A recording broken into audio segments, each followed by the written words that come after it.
자, 우리 시청자 여러분들 반갑습니다. 김 대표입니다. 자, 어제 기준으로 했을 때 새로운 기사가 하나 나왔는데 또 매우 중요한 기사인 것 같아서 이거에 대해서 간단하게 여러분들께 풀이를 좀 해드릴 거고요. 자, 2차 전지 섹터의 주가가 계속 지지부진하긴 하지만 이게 시장에 많이 알려지지 않은 내용들이 있습니다. 혹은 알려졌다라고 해도 이거를 많은 개인 투자자분들이 인지하고 있지 못한 내용들이 좀 있는 것 같아요. 2차 전지 섹터는 여러분들도 잘 아시겠지만 개인 투자자들의 투자 비중이 상당히 높은 섹터입니다. 아직도 오랜 시간 동안 몇 년 동안 물려가지고 본전이 올까 말까한 그런 시세에 물려있는 분들도 상당히 많고요. 근데 이제 중요한 건 뭐냐면 2년, 3년 물려있는 게 문제가 아니라 2, 3년 동안의 업황이 어떻게 바뀌어왔는지에 대해서 업데이트를 해야 되거든요. 근데 이 업데이트를 많은 분들이 잘 안 하신다. 왜? 물려 있으니까 언젠가 올라오겠지. 그리고 그 유명한 배터리 아저씨 박모 작가님께서도 2, 3년 보고 투자해라라고 이야기하셨는데 벌써 이제 3년 차가 왔습니다. 그래서 무조건 3년 차가 왔기 때문에 올라간다. 이건 아니지만 이제 많은 개인 투자자분들이 물리기 시작했던 당시와 지금 현재의 상황이 업황이 많이 다르다라는 거예요. 그래서 이 내용들을 좀 알고 가실 필요가 있다라는 거고, 일단 에코프로 어제 나온 기사부터 제가 하나씩 풀이를 좀 해드리면서 전반적인 이야기를 같이 정리를 해드리도록 할 테니까 여러분들 어차피 영상을 켜신 김에 끝까지 한번 시청을 하시고서 최근 내용들, 최신 내용들 업데이트 잘 하시고, 그리고 실질적으로 우리가 전략적으로 놓고 봤을 때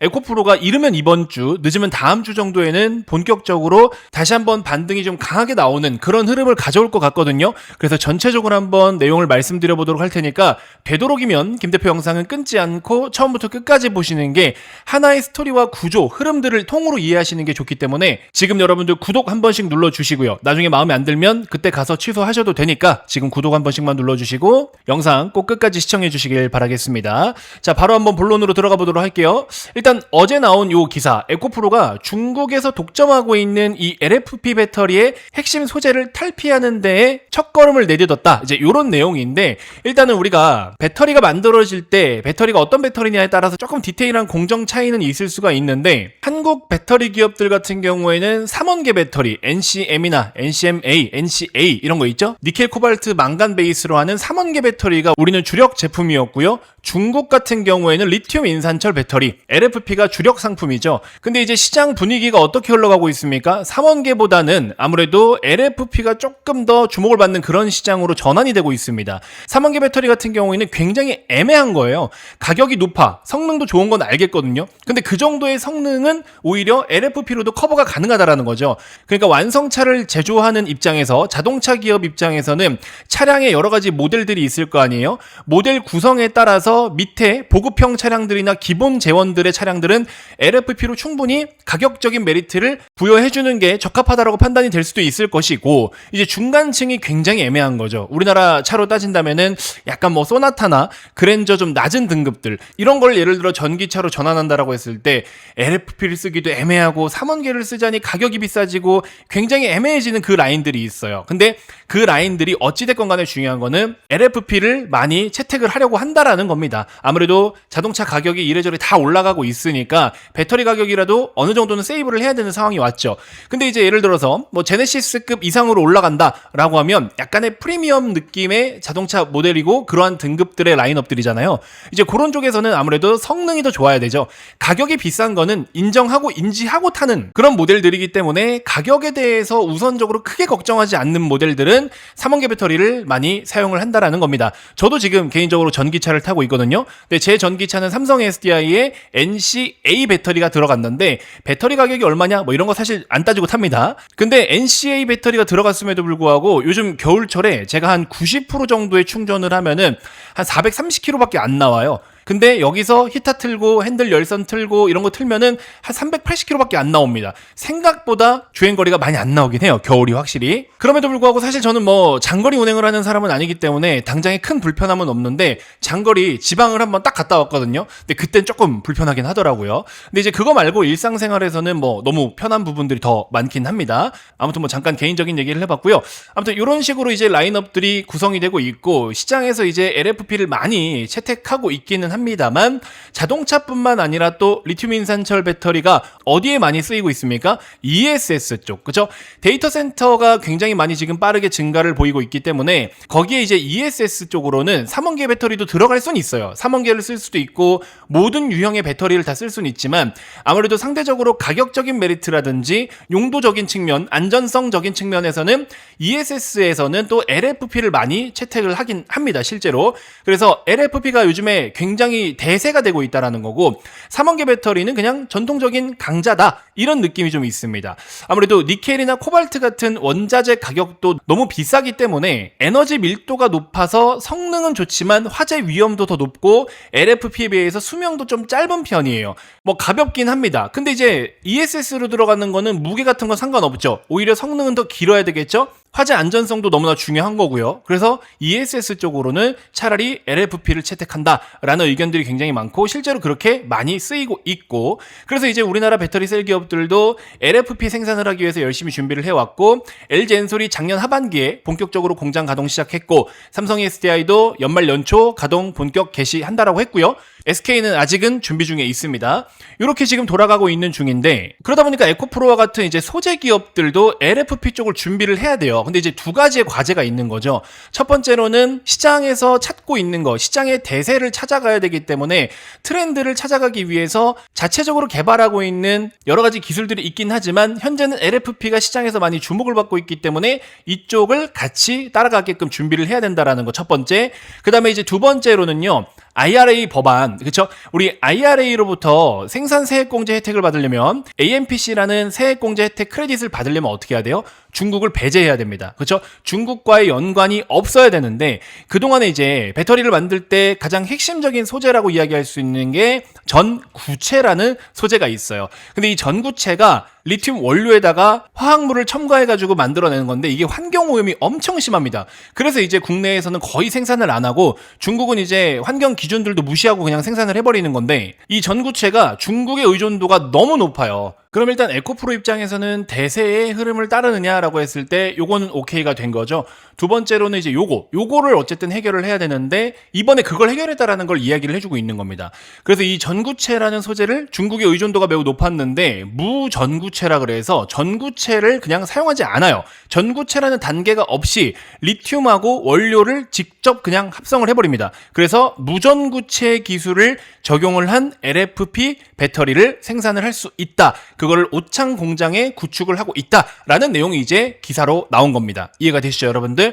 결국엔 어쨌든 기존에 말씀드렸다시피 전구체라는 게 필수적으로 필요했던 그런 중간 소재였는데 중국 의존도가 매우 높았다라고 말씀을 드렸고, 근데 이제 이 공법을 통해서 중국 의존도를 낮추고 공정 단가도 획기적으로 줄여버리겠다라는 겁니다. 왜냐하면 LFP 같은 경우에는 가격이 3원계 배터리에 대비해서 저렴하거든요. 결국에 중요한 거는 가격 경쟁력입니다. 그러면 그동안에는 이제 인건비가 좀 저렴하고 원료를 직접적으로 가지고 있는 소싱이 가능한 중국 업체들이 시장을 굉장히 많이 독점을 해왔는데 우리가 이거를 공정을 좀 단순화하면서 이 무전구체를 통해서 중국산 소재와 대등하거나 더 높은 가격 경쟁력을 갖추게 됐다라는 겁니다. 그러면서 IRA의 세액공제에 AMPC를 받는 데에도 또 문제가 없게 이렇게 준비를 잘 해버리고 있다라는 거. 그래서 솔직히 말씀드리면 우리나라 배터리 기업들, 셀메이커 기업들 뿐만 아니라 소재 기업들도 솔직히 말씀드리면 지금 쉽지 않아요. 업황 진짜 쉽지 않고 어려운 거 맞는데 근데 이제 그런 와중에 우리가 잘하는 게 또 뭡니까?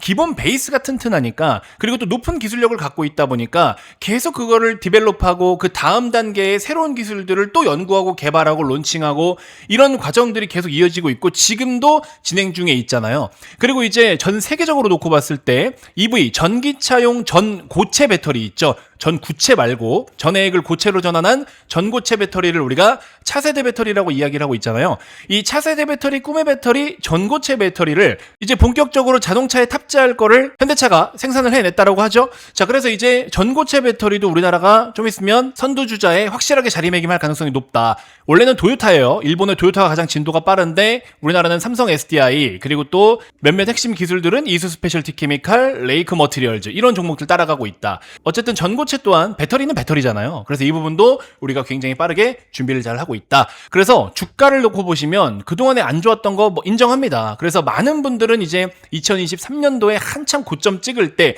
이때 당시에 좋았던 것만 기억하고 이 내용이 그대로 복사가 돼가지고 지금 또 한 번 그런 모습이 나타날 거다라고 환상을 갖고 계신 분들이 있는데 전혀 다릅니다. 이때는요, 전기차 판매가 너무 잘 됐던 거고, 정확하게 말씀드리면 공급사들이 준비가 안 된 상태에서 전기차 수요가 일시적으로 폭발적으로 증가했던 겁니다. 그러니까 다시 한번 말씀드리면 전기차를 구입하려고 하는 수요, 전기차 사고 싶다라고 하는 수요가 초반에 많겠죠. 근데 배터리를 생산하는 생산업체들의 준비는요, 그렇게 많이 되어 있지 않았어요. 그러니까 공급은 천천히 준비가 되어 오고 있는데 수요가 일시적으로 확 증가를 해버리니까 이 괴리가 굉장히 넓게 벌어지니까 어떻게 돼요? 배터리 가격이 치솟고 리튬 가격이 치솟고, 그러다 보니까는 가격 자체가 높으니까 배터리 기업들은 돈을 많이 벌었죠. 실제로 많이 벌었어요. 근데 이것도 되게 웃긴 게, 원래 주가적인 측면으로 놓고 봤을 때 23년 1월 말 이때부터 급등을 시작했던 거거든요. 2차전지 섹터가 다 같이 움직였잖아요. 근데 정확하게는 22년 하반기부터 이미 실적은 좋았었어요. 근데 이게 반영이 안 되다가 뒤늦게 갑자기 이제 2차전지가 실적이 잘 나오는데 주가가 너무 못 간다, 이런 내용 때문에 뒤늦게 급등을 했던 거고, 그리고 나서 또 웃긴 거는 1차 상승은 실적으로 키 맞추기를 했다가 2차 상승은 뭐 때문에 올라갔습니까? 공매도 때문에 올라간 겁니다. 공매도. 더 정확하게 말씀드리면 제가 표시하는 구간 잘 보세요. 이 구간은 실적 키 맞추기가 일어난 거예요. 정상적인 상승이었습니다. 근데 이제 중간에 나타났던 요 구간들의 상승은 뭐였냐면, 그 유명한 박순혁 작가, 뭐 선대인 소장, 이런 분들이 또 2차전지 좋다 열심히 말씀하시고 시장에서 선동하시면서 많은 개인 투자자들이, 이때 당시에 또 우리 시장에 돈이 많았잖아요. 개인들이 돈을 싸들고 다 2차전지만 사들고 옵니다.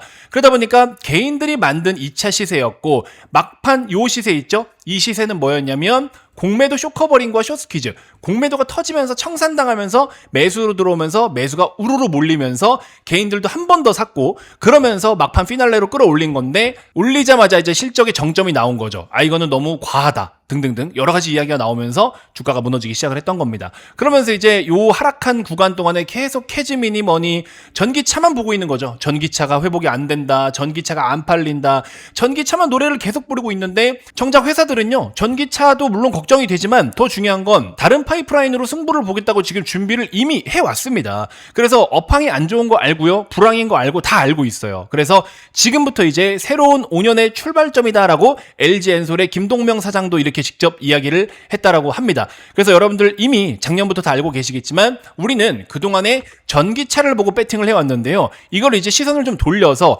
ESS를 비롯한 또 차세대 여러 배터리를 기대를 하면서 이쪽에서 배터리 기업들이 돈을 버는 것에 대한 기대감과 또 그러한 전망을 가지고 배팅을 해야 된다라는 겁니다. 그래서 지금까지는 전기차가 안 팔려요, 전기차가 어쨌어요 저쨌어요 하면서 그렇게 움직였던 시세 있죠. 이거는 이제 끝! 여기까지 딱 끝입니다. 제가 선 딱 그어드리는 요 기준 있죠?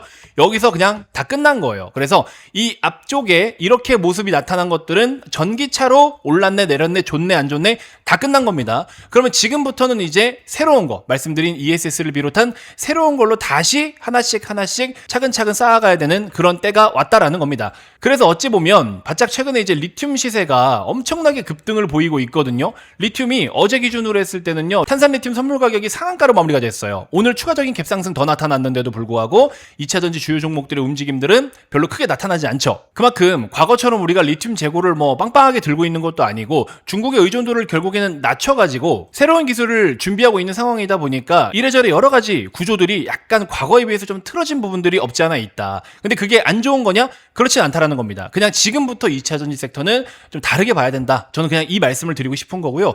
어쨌든 에코프로도 지난 10월 중순경에 장대양봉 두 방 터트리면서 장기 이평선을 돌파하면서 만들어낸 현재 시세와 파동이 있죠. 이거는 이제 정배열로 돌아섰다라고 보시는 게 맞아요. 그래서 최근에 조정폭이 좀 깊긴 했지만 다시 반등을 슬슬 보일 수 있는 상황이 왔고, 업황 자체가 좋아야 올라가는 건 아닙니다, 여러분들. 유동성이라는 게 지금 뒷받침이 되고 있기 때문에 바이오가 1순위로 움직이겠지만 2순위로는 무조건 2차전지를 같이 보셔야 된다. 그래서 바이오와 2차전지 이렇게 양대산맥으로 여러분들이 보유를 하고 계시면 충분히 좋은 성과를 낼 수가 있기 때문에 크게 걱정하실 필요가 없고, 오히려 다음 주에 2차전지가 슬슬 반등을 보일 수 있는 그런 상황이 올 것이니까 오히려 신규 매수나 추가 매수를 하시기에도 좋은 타이밍이다. 이렇게 이렇게 일단 말씀을 드려봅니다. 그래서 너무 여러분들 최근 2년 정도의 시간 동안에 2차전지가 좋지 않았던 거, 이 트라우마를 이제 벗어내시고 새로운 흐름을 만들어가고 있다라고 보시면 됩니다. 물론 빠르고 공격적이진 않지만 그렇게 만들어 나갈 수 있는 타이밍이니까 주변에서 이제 2차전지 여전히 안 좋다라고 이야기 많이 할 거고요. 누가 2차전지 투자하냐? 뭐 이런 이야기들 많이 하실 텐데 그런 거 여러분들 주변 이야기 듣지 마시고요. 과감하게 적극성을 가지고 투자하셔도 된다라는 말씀을 드리고 싶었습니다. 자, 이번 영상은 일단 이렇게 해서 간단하게 마무리하도록 하겠고요. 어쨌든 좋은 내용들도 많이 있어요. 시장에서 사람들이 인정을 좀 안 해주긴 하는데 어쨌든 좋은 내용들로 실적으로 전환이 되고 유동성이 받쳐주고 또 이제 반도체나 이런 종목들 너무 많이 올라가고 있잖아요. 지금 올라가는 거 좋긴 좋죠. 근데 뭐 무한 상승은 없습니다. 삼성전자 정말 많이 올라가고 SK하이닉스도 정말 무지막지하게 올라가고 좋은데 그러면 기관들의 입장에서도 큰 돈을 가지고 굴리는 입장에서도 이런 종목들이 많이 올라가서 수익을 다 실현을 하면 이제 어디로 갑니까? 상대적으로 바닥권에 있는 수급이 빈 섹터에다가 빈집 처리를 한단 말이에요. 그게 이제 에코프로 중심으로 2차 전지로 넘어온다라는 겁니다. 그래서 얼마 남지 않았어요. 에코프로도 조만간 한번 급등이 나올 가능성이 높기 때문에 아마 차트만 보고 분석하는 분들은 에코프로가 왜 급등이 나온다는 거야? 이렇게 생각하실 수 있는데요. 스토리적인 측면으로 이해를 하시면 급등이 충분히 나올 가능성이 높은 위치에 있다라는 겁니다. 아시겠죠? 그런 부분들을 좀 잘 인지하시고서 준비를 잘 하셨으면 좋겠습니다. 자, 여러분들 영상 종료 전에 구독 한 번씩만 눌러주시고요. 저희 채널에서는 영업도 없고요. 여러분들께 진짜 도움이 되는 현실적인 조언 위주로만 많이 해드리고 있고 여러분들 단순히 듣기 좋은 소리만 해드리는 사람이 아닙니다. 필요한 정보들을 현실적으로 전달해드리는 채널이기 때문에 지금 구독 눌러두시면 절대 후회하지 않으실 겁니다. 2차전지 투자하시는 분들 혹은 2차전지를 새롭게 투자하고 싶으신 분들 모두 다 저희 채널 구독 한 번씩만 지금 꼭 부탁드리도록 하겠습니다. 자, 이번 영상 이렇게 해서 마무리하도록 하겠습니다. 고맙습니다.